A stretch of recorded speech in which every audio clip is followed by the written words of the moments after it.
Allah. Alhamdulillah, wassalatu wassalamu ala rasulillah, wa ala alihi wa sahbihi wa man wala.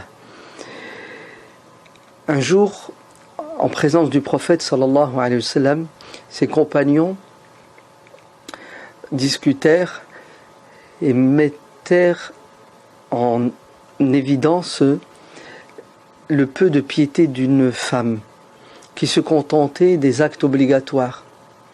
Il n'avait pas d'envie de faire les actes surérogatoires. Il se contentait juste du mois de Ramadan et de ses 5 prières. Et le prophète sallallahu alayhi wa sallam va réagir en disant: que pensent les voisins de cette femme? Et ils dirent à l'unanimité que tout le monde l'aime et tout le monde l'apprécie. Et le prophète sallallahu alayhi wa sallam va commenter en disant: cette femme ira au paradis. Ainsi, la piété en islam ne se résume pas à des actes rituels qui nous rapprochent de Dieu. Mais la piété, c'est surtout et avant tout des actes qui ont une dimension spirituelle et sociale. Ainsi, le prophète sallallahu alayhi wa sallam dit: il ne croit pas celui dont le voisin n'est pas à l'abri de ses méfaits. Il ne croit pas. C'est-à-dire, ce n'est pas un bon musulman, un bon croyant. Bien qu'il jeûne, sans doute qu'il doit lire le Coran, il va à la mosquée. Mais regardez où se trouve le curseur en islam.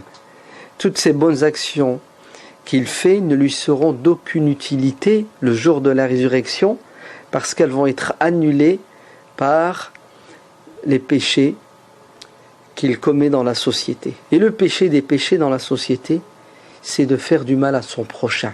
Le prophète Mohammed sallallahu alayhi wa sallam dit: vous ne serez de véritables croyants que si et seulement si vous aimez pour votre prochain ce que vous aimez pour vous-même.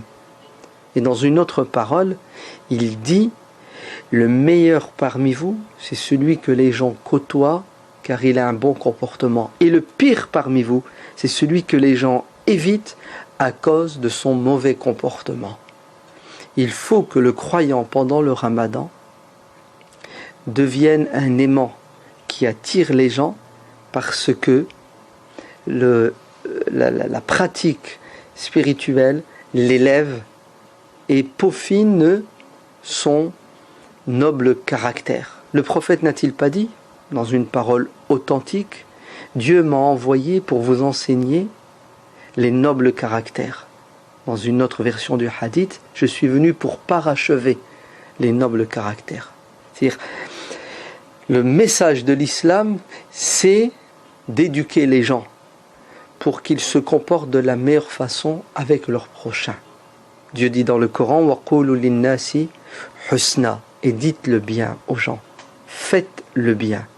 Ne jeûne pas convenablement celui qui dérange ses voisins chez lui, dans son immeuble, dans son quartier, ou à la mosquée, le matin ou la nuit.